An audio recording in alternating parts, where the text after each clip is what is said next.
시청자 여러분 안녕하십니까? 이영풍 TV입니다. 문재인 전 대통령 이 안보관이 굉장히 의심스러운 인물이죠. 어떤 회의에 가서 김정은을 비판하는 것 같은 이야기를 하면서 윤석열 대통령을 함께 까고 있습니다. 즉 결론은 윤석열 대통령을 비판하기 위해서 김정은을 슬쩍 끼워 넣었다, 이렇게밖에 볼 수 없는 어떤 그런 상황이 있습니다. 제가 한번 이걸 먼저 소개해 드리겠습니다. 문재인 전 대통령이 10월 4일 선언 17주년 기념식에 참석했습니다. 14 남북 정상선언에 참석해서 여기서 축사를 했는데 축사 내용이 이렇습니다. 핵심은 이겁니다. 적대적 두 국가론, 자유북진 흡수통일, 마주보고 달리는 열차. 자, 구체적인 워딩을 제가 한번 읽어드릴게요. 문재인의 발언입니다. 김정은의 적대적 두 국가론과 윤석열 대통령의 자유의 북진이라는 흡수 통일론은 마치 마주보고 달리는 열차와 같다. 남북이 다시 군사적으로 충돌하면 민족 모두에게 공멸의 기림을 직시해야 한다. 대립으로 치닫는 국제 정세 속에서 9.19 군사 합의마저 파기해서 평화의 안전핀까지 제거했다. 군사적 충돌 일보 직전까지 온 위험천만한 국면이다. 그러면서 문재인 정부 시기 한반도 리스크가 사라져서 2021년 1인당 국민소득이 3만 8천 불에 육박해서 사상 최고를 기록했는데 평화 대신 대결을 추구하는 정부가 국민소득을 후퇴시키고 있다, 이렇게 주장했다고 합니다. 이건 별로 근거가 좀 희박한 이야기 같은데요. 그러면서 위기를 타개할 묘수는 따로 없다. 대화에 나서는 길밖에 없다. 가장 위기일 때가 대화의 적기다. 이런 이야기 하면서 대결을 부추기는 적대 행위를 중단하는 조치부터 시행해야 한다. 북한은 핵과 미사일에 매달리는 무모한 행위를 즉각 중단하고 대화에 나서라. 북한 핵을 폐기하는 소리를 안 하는군요. 그죠? 자, 문재인 대통령이 이런 말을 할 자격이 있습니까? 제가 봤을 때는 아주 자격이 심대하게 부족합니다. 왜냐하면 북한이 이제 핵을 가졌다고 공공연하게 떠들잖아요. 김대중 정권 때 뭐라고 했습니까? 북한이 핵을 개발할 일이 절대 없다. 노무현 정부 때 뭐라고 했습니까? 북한 핵은 자기 방어용이다. 그리고 문재인 정권 때 뭐라고 했어요? 문재인 정권 때는 휴전선에 있는 GP 다 그냥 폭파시키고, 이게 9.19 군사 합의잖아요. 그리고 판문점에서 USB 갖다 주고, 그 USB 안에 뭐가 든지 몰라요. 그리고 간첩 잡지 말하면서 대공수사권 폐지하고. 박충건 국민의힘의 주장에 따르면 자기가 그 북한에 있을 때 ICBM 대륙간 탄도미사일을 개발하는 연구자였는데 문재인 정권 때 가장 많이 새로운 무기를 테스트하고 핵실험도 많이 했다는 거 아닙니까? 이런 겁니다. 즉 상대가 전쟁할 의지가 충만하면 다른 상대는 위축되죠. 조심해, 도발하지 마, 이렇게 되죠. 그런데 상대가 전쟁할 의지가 전혀 없고 좀 약체로 보이면 도발할 자신감이 생기는 거죠. 그런 겁니다. 지금 윤석열 정권 들어와서 북한이 뭐 미사일을 쏜다든지 이런 게 아마 문재인 정권 때보다 많이 줄어든 것 같은데요. 자, 그리고 문재인 정권 시기에 북한이 어떻게 보면 뒷배라고 할 수 있는 중국에 대해서는 어떻게 했습니까?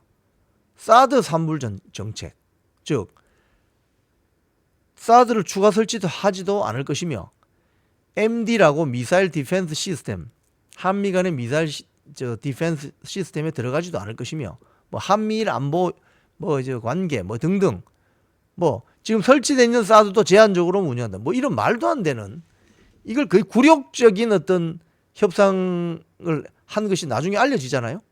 중국은 막 주장한 거죠. 그거 우리하고 원래 약속이 다 된 건데. 이런 식으로 이재명도 마찬가지죠.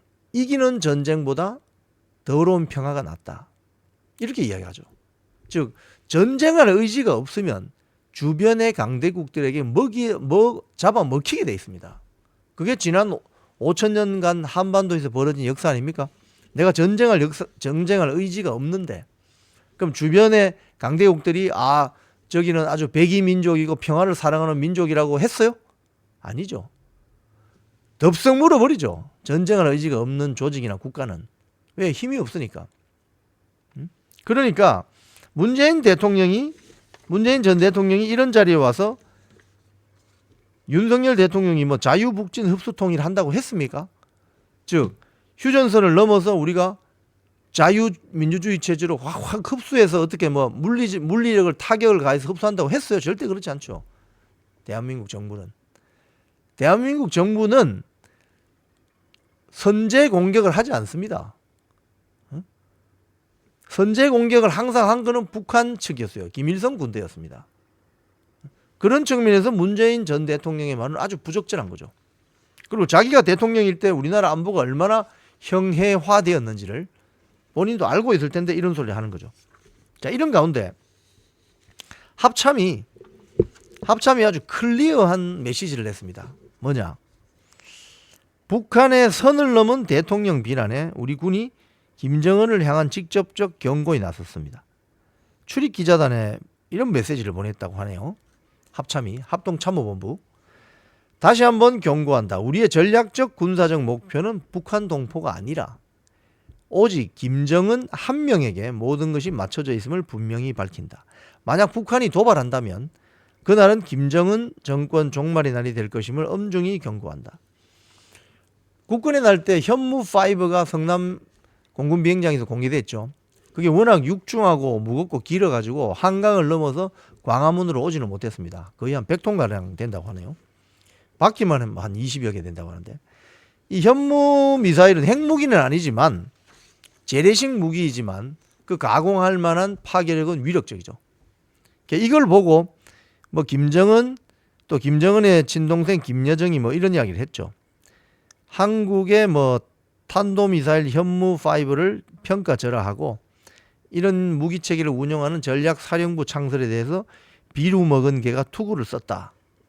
뭐 이게 북한 용어인지 뭐 무슨 말인지는 잘 제가 뉘앙스 전달이 잘 안 됩니다만은 이런 식으로 막말하고, 김정은도 윤석열 괴뢰, 뭔가 온전치 못한 사람 이렇게 비난했기 때문에 합참에서는 이렇게 이야기한 거죠. 급기야 오늘 김정은은 우리 국군 통수권자를 비난했고 핵무기를 포함한 모든 공격력을 사용하겠다며 우리 국만 수백만 명의 안전을 위협했다면서 이런 메시지를 출입기자들한테 보낸 배경을 설명했습니다.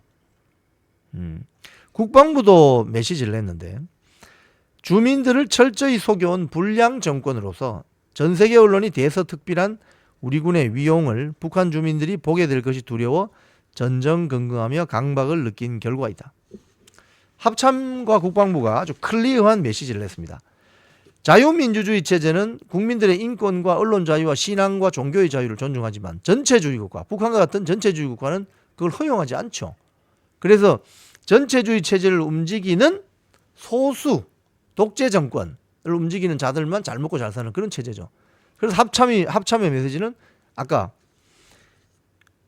우리의 전략적 군사적 목표는 북한 동포가 아니고 오직 김정은 한 명에게 있다. 이 말은 전체주의 집단에게는 엄청난 경고가 되는 것입니다. 문재인 대통령이 윤석열 정권의 어떤 대북 정책에 대해서 이렇게 폄훼하고 비판하기에 앞서서 문재인 정권 시기 우리나라 안보가 어떻게 엉망이 되었는지를 반성해야 할 때입니다. 지금까지 이영풍 TV였습니다.